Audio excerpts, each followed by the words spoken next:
Pues mis hermanos, entonces nos preparamos para recibir el mensaje de la palabra de Dios expuesto por nuestro hermano Pablo Farno.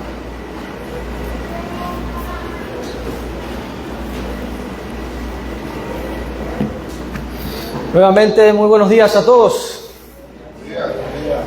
El Señor me los bendiga grandemente, hoy y siempre. Hermanos y visitas, a partir de este domingo, a partir de hoy, comenzamos una nueva serie de sermones. Vamos a estar adentrándonos a varios capítulos del Antiguo Testamento. Vamos a enfocarnos en la vida de José. La vida de José. Y lo que vamos a hacer es que vamos a pasar tanto este mes como el siguiente, una serie de 9 sermones estudiando la vida de José. Una historia emocionante, hermanos, una historia llena de extremos buenos y malos, de las más intensas alegrías como también las más intensas tristezas, llena de justicia como también de injusticia. Pero más allá de estas cosas, la historia de José nos muestra dos realidades que, aunque parezca imposibles, son compatibles. Y esas son el sufrimiento y la providencia de Dios. Así que en esta nueva serie de sermones no solo reflexionaremos en la vida de José y sus familiares, sino que también meditaremos en el gran Dios de José y las maravillas que puede hacer en nuestras vidas si somos fieles y perseveramos en Él. Así que para iniciar vamos a adentrarnos en el primer tema, en el primer episodio o capítulo de la vida de José, que es Génesis 37. Génesis 37, particularmente Génesis 37, 2 al 35.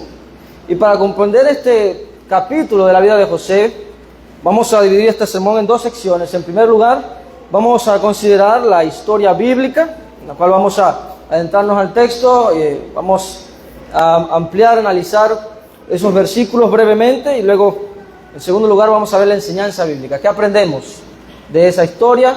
Y vamos a hacer aplicación para nuestros días. Así que iniciamos, abramos nuestras Biblias en Génesis capítulo 37. Veamos en primer lugar la historia bíblica. Vemos en primer lugar que José es favorecido. Eso lo vemos en los versículos 2 y 3. Dice así: esta es la historia de la familia de Jacob. José, siendo de edad de 17 años, apacentaba las ovejas con sus hermanos, y el joven estaba con los hijos de Bilha y con los hijos de Zilpa, mujeres de su padre, e informaba a José a su padre la mala fama de ellos. Este versículo 2, nos muestra varias cosas que podemos considerar. Vemos el contexto, ¿no? Primero vemos que se trata de la familia o las generaciones de Jacob. Génesis 37 hasta el capítulo 50 se enfoca en José. Pero noten que Moisés dice, esto se trata de no solamente José, sino de Jacob y sus demás hermanos. Luego nos muestra también la edad, ¿no? de José. Dice que es un joven, tiene 17 años. Esto es muy significativo. Y nos muestra que su oficio, al menos temporal, como vamos a ver más adelante, era pastorear con sus hermanos, particularmente con 4 de ellos, los hijos de Bilha, Dan y Neftalí, los hijos de Zilpa, Gad y Aser. Ellos obviamente eran mayores que él.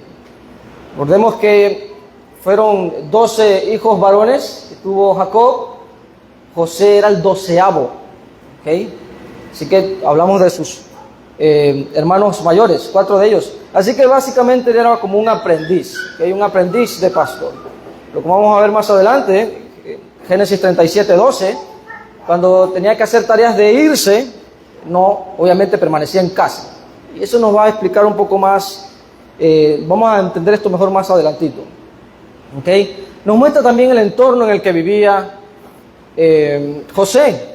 Dice que él reportaba la conducta de sus hermanos. Dice que eran malos informes. Así que ya nos da una idea, una antesala de quiénes eran los hermanos mayores de José.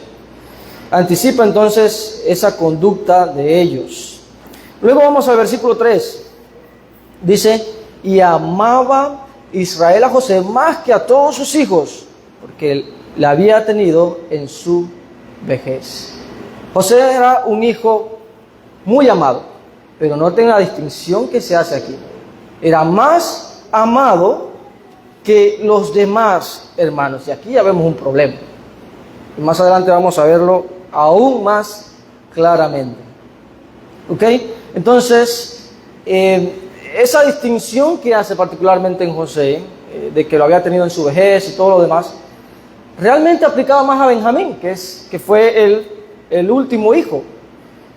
Hijo también de Raquel, o sea, hermano directo de José, porque era el último hijo. Pero aquí Jacob, obviamente, la historia nos dice que José en particular era muy especial para él. ¿Ok? Así que vamos a ver a dónde lo lleva ese favoritismo a Jacob.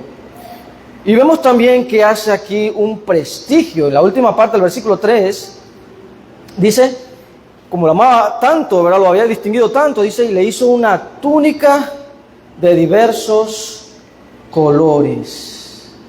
Más propiamente definido del texto original, una larga túnica con mangas que cubría desde las muñecas hasta los tobillos.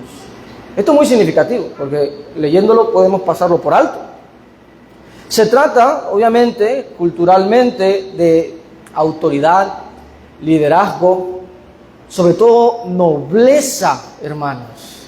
Entonces, no solamente era una distinción que había hecho Jacob de amor, sino también de liderazgo, un trato totalmente especial de liderazgo, autoridad, nobleza. En segundo de Samuel 13, 18 y 19, usted puede ir allá y hojearlo brevemente, se repite ese término, túnica de colores o una túnica larga, que básicamente la usaban los hijos y las hijas de los reyes.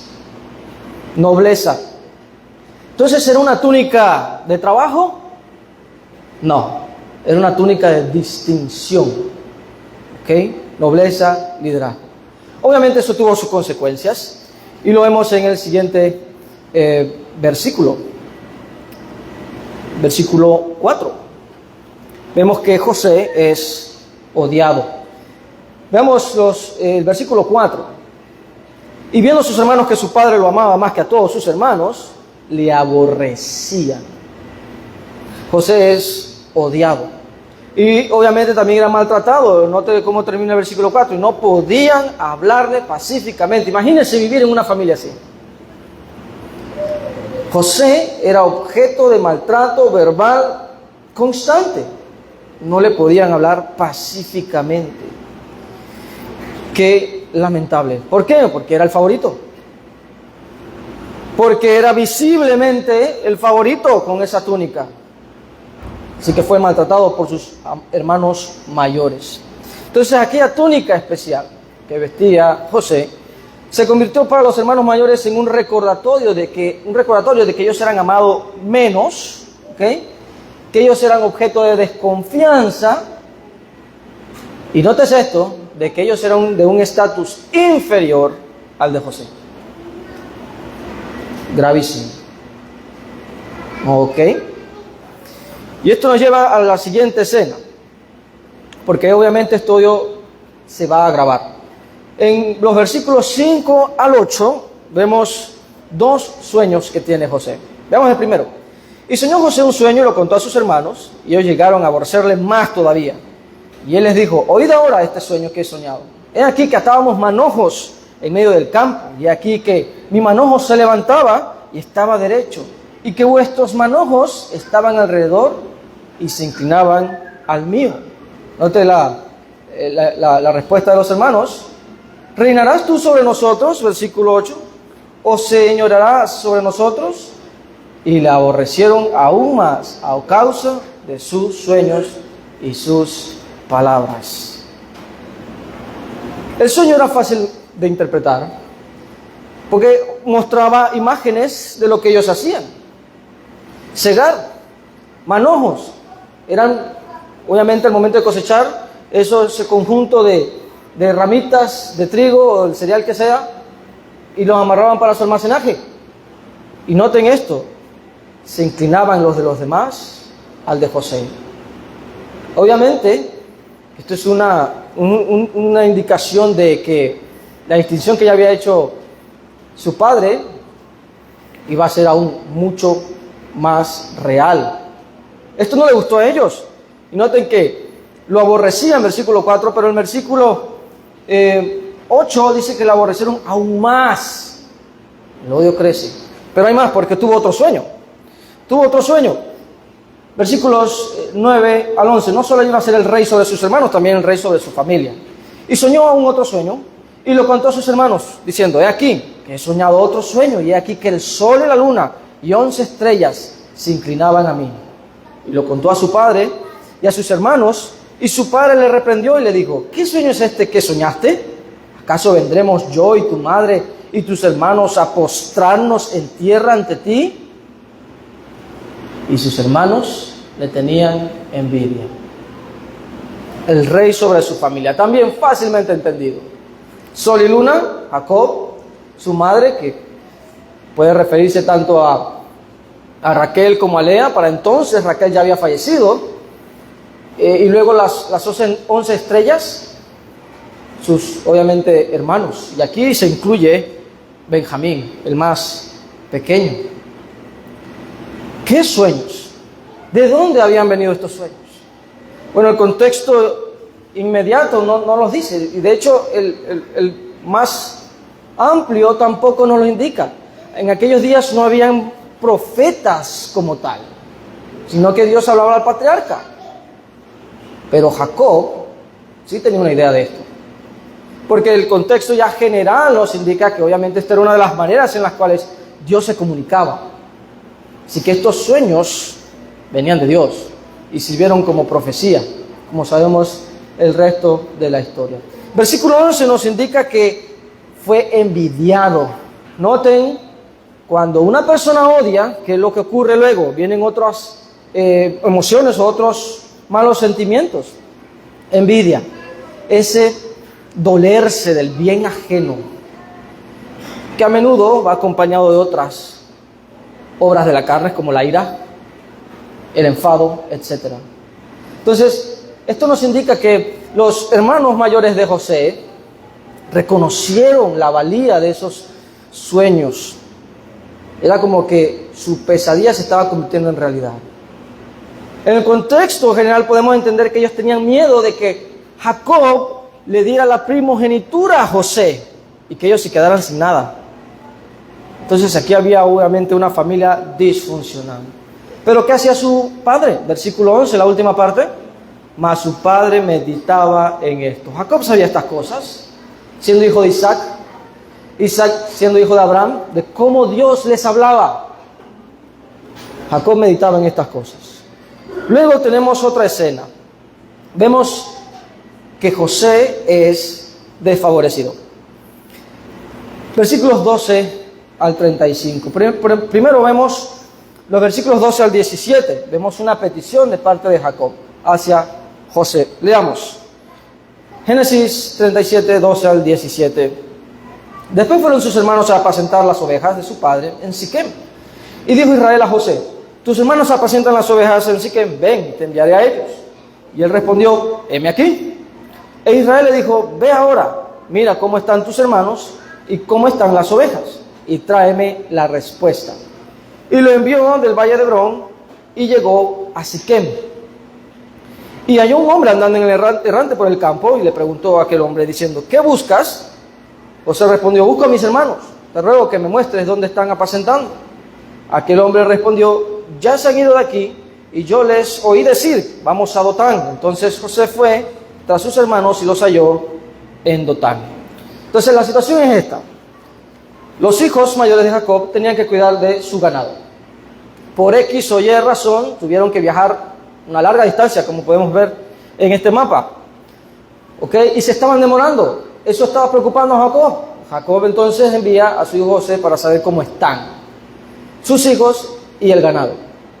Así que José, como nos muestra el resto de la historia, teniendo un buen carácter, una buena disposición, hace caso a su papá y se dirige en este viaje. Noten que no era un viaje corto, era un viaje largo. Estamos hablando de gran porción del país de Canaán. ¿Ok? Ahora, luego de esa petición vemos lamentablemente una situación agravante. Vemos una conspiración en contra de José. Versículos 18 al 20. Cuando ellos, los hermanos mayores, lo vieron de lejos, antes que llegara cerca de ellos, conspiraron contra él para matarle y dijeron el uno al otro: he aquí, viene el soñador. Ahora pues, venid y matémosle y echémosle en una cisterna y diremos: alguna mala bestia lo devoró, y veremos qué será de sus sueños. ¿Qué les parece? En estos versículos vemos un ejemplo, hermanos, de lo que ocurre cuando hay odio y envidia en un corazón o en corazones, porque desde lejos ya lo habían asesinado en sus corazones y estaban planeando hacerlo, e incluso la coartada para salir del paso. Luego viene la deshonra, ya la materialización de estas cosas. Y nótese algo, esa última frase: y veremos qué será de sus sueños. El soñador, de manera despectiva, obviamente su corazón no estaba recto delante de Dios. Versículos 21 al 24, veamos la deshonra que le hacen a José. Cuando Rubén oyó esto, lo libró de sus manos y dijo: no lo matemos. Y les dijo Rubén: no derraméis sangre, echadlo en esta cisterna que está en el desierto y no pongáis mano en él. Noten la aclaración o la explicación: por librarlo así de sus manos, para hacerlo volver a su padre. Al menos aquí vemos una leve excepción. Rubén no estaba de acuerdo con el plan de los otros 10, ¿verdad? O los 9. No estaba de acuerdo con esto. Se sentía responsable por ser el mayor, él era el primogénito, y quería obviamente que José regresara a su padre. Así que interviene y le salva la vida. Pero noten lo que hace: da una sugerencia. Así que versículo 23, sucedió pues que cuando llegó José a sus hermanos, ellos quitaron a José su túnica, la túnica de colores que tenía sobre sí, y le tomaron y le echaron en la cisterna, pero la cisterna estaba vacía, no había en ella agua. ¿Qué está pasando aquí? Bueno, primero que todo, una cisterna, hermanos, en el Medio Oriente era básicamente una excavación que se hacía en el suelo, principalmente rocoso, para almacenar agua de lluvia.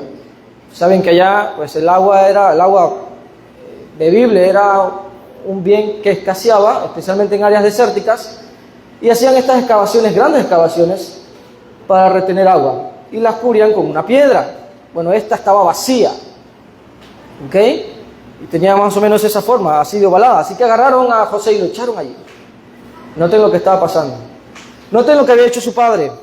Noten lo que Dios había mostrado en sus sueños. Distinción, pero de esa distinción y de esa nobleza pasó a ser despojado de ella por sus hermanos, a la fuerza, a una posición inferior a ellos. Así, de esta manera, deshonran a su hermano. Más adelante en la historia, cuando vemos, por ejemplo, Génesis 42, 21, usted puede hojearlo brevemente, vemos que José les rogaba desde la cisterna que lo sacaran, pero sus hermanos hacían caso omiso. Más bien estaban muy preocupados en hacer otra cosa. Vea lo que dice el versículo 25. Y se sentaron a comer pan. Lamentablemente. Obviamente que, hermanos, de lo que sigue aquí es aún más lamentable. Vemos luego que se hace una venta. Versículos 25 al 28, y se sentaron a comer pan, y alzando los ojos, miraron, y aquí una compañía de ismaelitas que venía de Galaad, y sus camellos traían aromas, bálsamo, mirra, e iban a llevarlo a Egipto.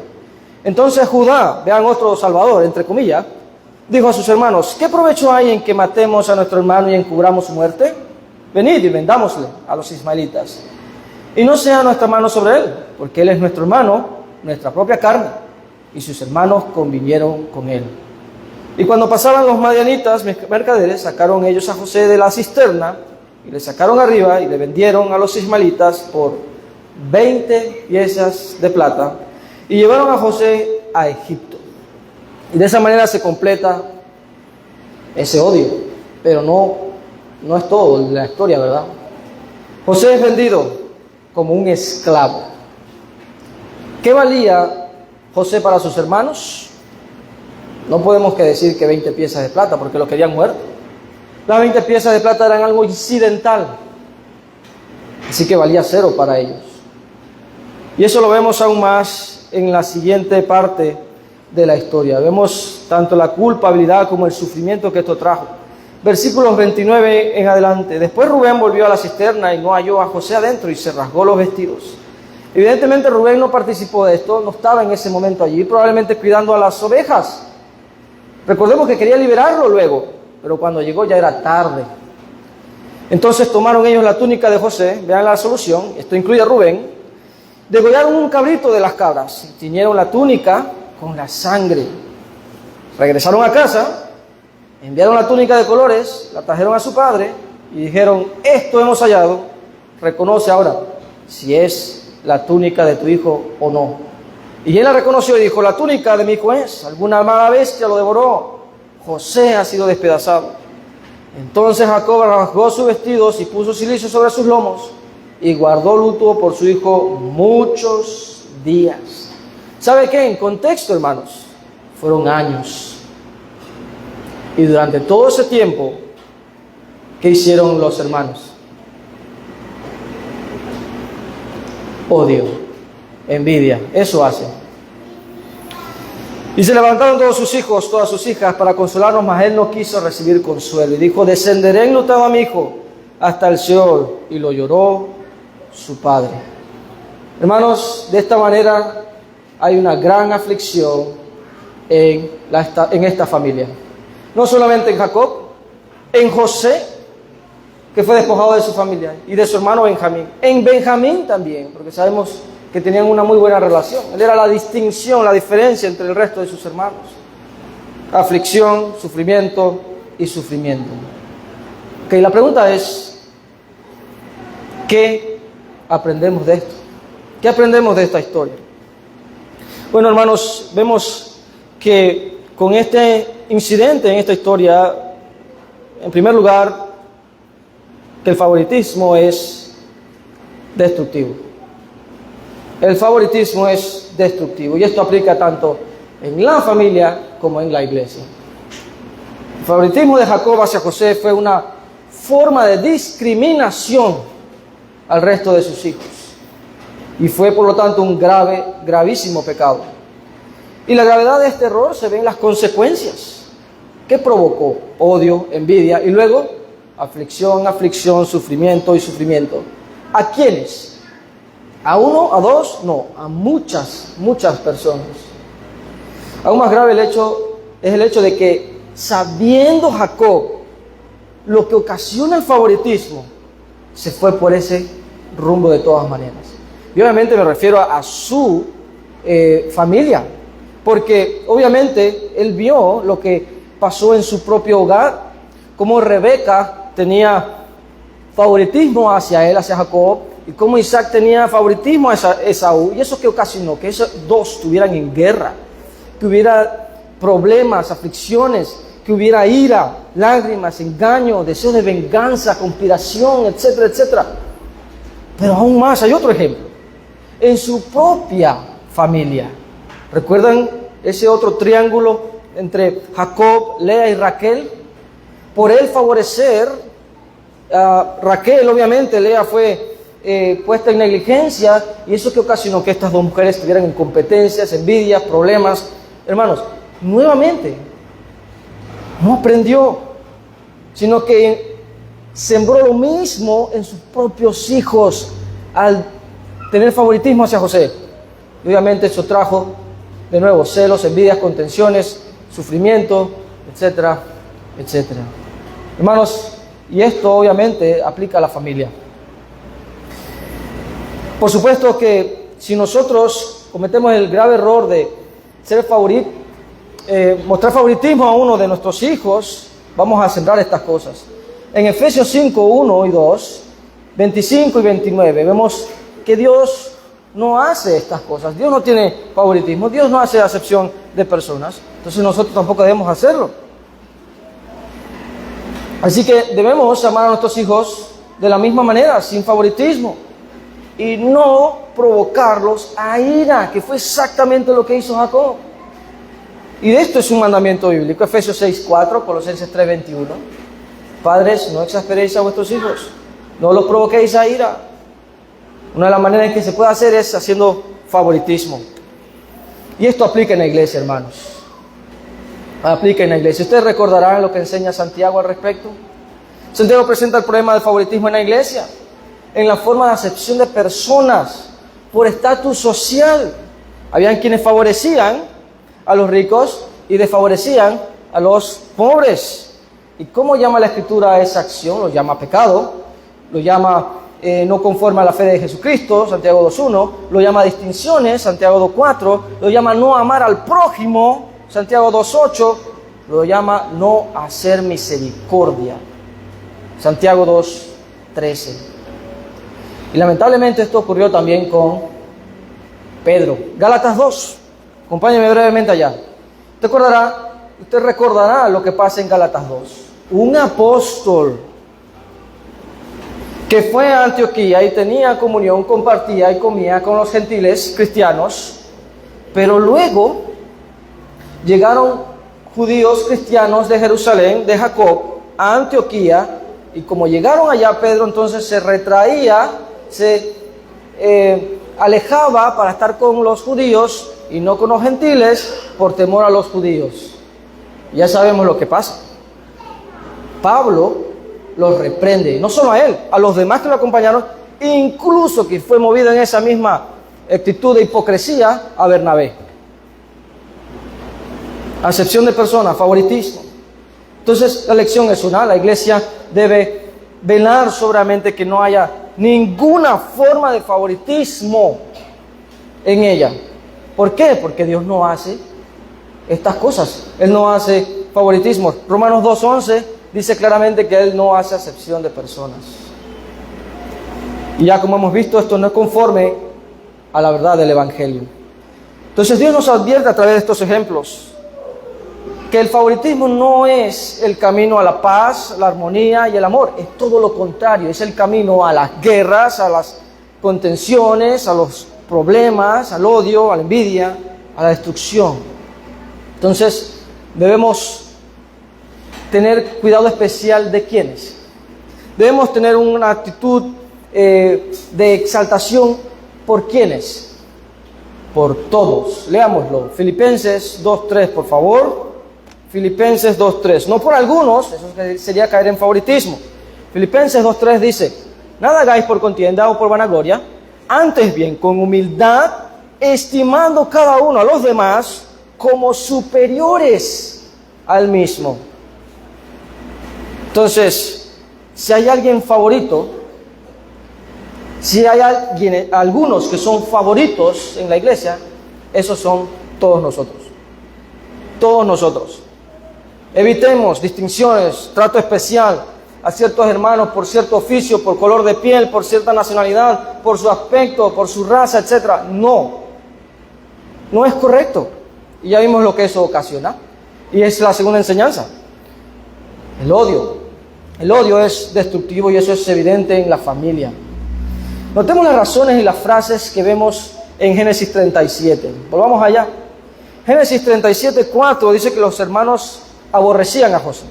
Génesis 37:5 dice que llegaron a aborrecerle más todavía. Génesis 37:8 dice que le aborrecieron aún más a causa de sus sueños y sus palabras. Si hay algo que tiene el odio es que es destructivo y crece. Y eso se ve obviamente en los sentimientos que se exteriorizan. Lo vemos en la misma historia también. Génesis 37:4 dice que no podían hablarle pacíficamente a José. Génesis 37:11 dice que le tenían envidia. Vean la progresión. Génesis 37:18 y 20 conspiraron matarle. Noten la progresión. Luego lo llamaron soñador, el ser despectivo, Génesis 37, 19. Génesis 37, 23, le quitaron su túnica. Y luego engañaron a su padre por años, Génesis 37, 32. Si esto ocurre en el hogar, hay destrucción. Si esto ocurre en la iglesia, obviamente ocurre destrucción. Vayamos a Mateo 25 y veamos el principio que encontramos allí. Mateo 5. Jesús nos enseña a cuidar de nuestro corazón, de nuestras emociones. Mateo capítulo 5. Y vamos a leer el versículo 22. Debemos cuidar nuestro corazón.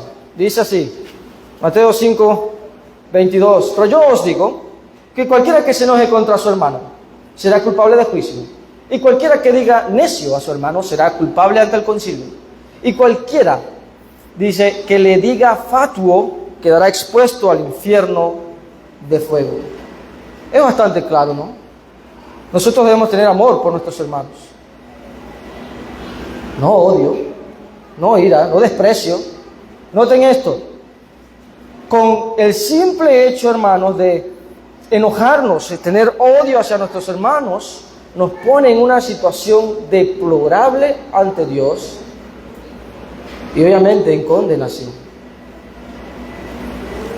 Demostrar desprecio, para llamar a alguien nombres o para decirle apodos, soñador, fatuo, necio, ¿qué debe haber en ese corazón? Odio, desprecio. Obviamente esto no lo desea Dios. Y aún más, estamos hablando de el destino final. Primera de Juan, vayamos allá, 3:15. Primera de Juan 3:15. Mirá cómo lo pone el apóstol Juan. Primera de Juan 3:15 dice: todo aquel que aborrece a su hermano es homicida. Y sabéis que ningún homicida tiene vida eterna permanente en él. Es muy lamentable que estas cosas ocurran en la iglesia, hermanos. No deberían, pero ocurren. Que hay cristianos que en lugar de representar a Jesús, representan a los hermanos mayores de José. Hay cristianos, lamentablemente, que no aman, que permiten que sus corazones se llenen de resentimiento, de odio, de envidia, desprecio y demás. Pero hay esperanza, hermanos. La solución es el amor. En una palabra, la solución es el amor. Y Jesús también nos da la solución en Mateo 5:24. Si usted vuelve allá, usted leerá esa frase que dice Jesús: reconcíliate primero con tu hermano. La solución es el amor. En consecuencia, el arrepentimiento, el perdón. Esas son las soluciones a estas cosas. Pero lamentablemente, ¿qué ocurre? Y mucha atención aquí, hermanos. Ocurre todo lo contrario.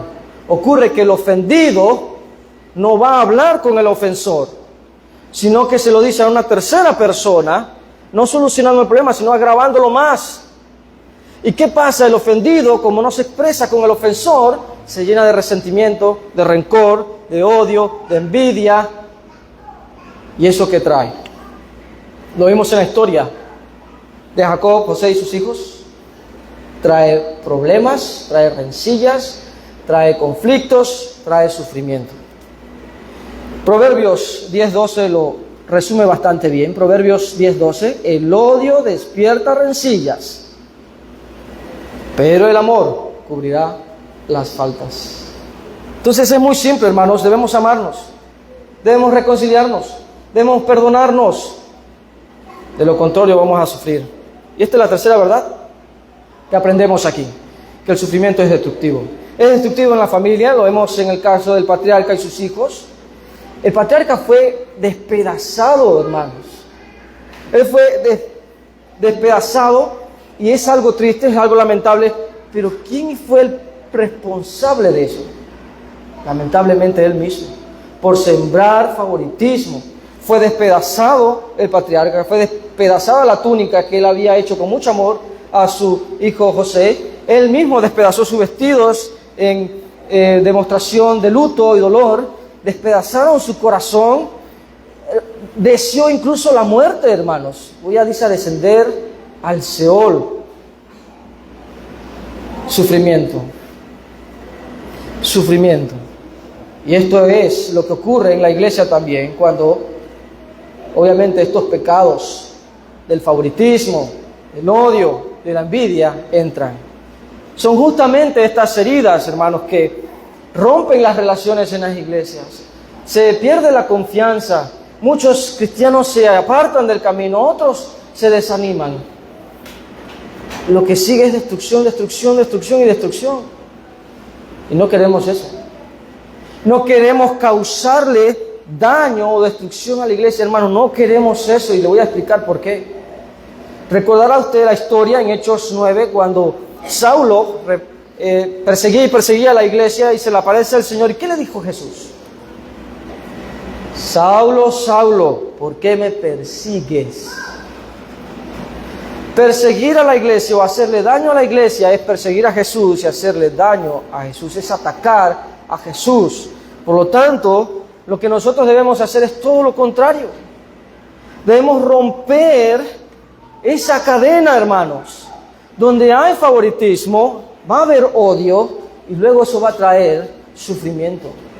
¿Cómo se rompe esa cadena? Con amor. Debemos buscar que reine el amor, que reine la justicia en la iglesia del Señor, para evitar hacernos daños a nosotros mismos y a otros. Entonces, hemos aprendido esto, hermanos. Hemos aprendido en una oración que donde hay favoritismo brotan males como el odio, y este a su vez trae sufrimiento. Debemos romper esa cadena de consecuencias. Dios esperaba lo mejor de Isaac, ¿sí? Lo mejor de Rebeca, lo mejor de Jacob, de Raquel y de Lea, pero fallaron. Sin embargo, sus historias han quedado plasmadas en la Escritura para nuestro beneficio, para que aprendiendo de sus errores nosotros no cometamos los mismos errores, no repitamos la historia. Así que cada uno de nosotros, como miembros de un solo cuerpo, debemos tener presente, hermanos, que el favoritismo destruye, que el odio destruye, que el sufrimiento destruye. Por lo tanto, no solamente debemos evitarlos, sino que debemos combatirlos con amor. Realmente mostrándonos amor.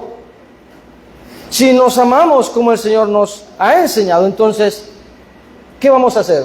Bueno, seremos especiales los unos con los otros, sin distinciones. Seremos lentos para airarnos y rápidos para perdonar. Seremos rápidos para comprendernos los unos a los otros.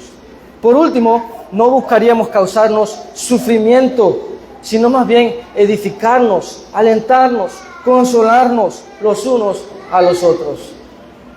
La respuesta es el amor. Así que, hermanos, no nos odiemos, no nos envidiemos, no nos hagamos daño, no nos vendamos a los ismaelitas por 20 piezas de plata. No lo hagamos. Es algo serio. Sería atacar a Jesús mismo. Sino, más bien, busquemos amarnos los unos a los otros genuinamente. Como dice el apóstol Juan, no amemos de palabra ni de lengua, hermanos, sino de hecho y en verdad. Amén. Amén. Oremos. Eterno y buen Dios de los cielos, le damos gracias, Padre eterno, por su gran amor, por el gran ejemplo que usted nos da de amor, para que así nosotros nos amemos verdaderamente los unos a los otros. Eterno Padre, le rogamos que usted nos siga bendiciendo con sabiduría y fortaleza, para también con esas oportunidades que usted nos presenta podamos mostrarnos amor genuino, evitar el favoritismo, evitar los malos sentimientos como el odio y la envidia, y evitar causarnos sufrimientos, sino más bien alentarnos y consolarnos y edificarnos los unos a los otros. Glorioso Dios, ayúdenos a todos para que, según nuestros roles, según nuestras tareas, podamos como iglesia aportar al amor, a la armonía y a la paz. En el nombre de Jesús, en quien oramos. Amén. Amén. Que el Señor les bendiga grandemente, hermanos. Amén. Gracias, hermano.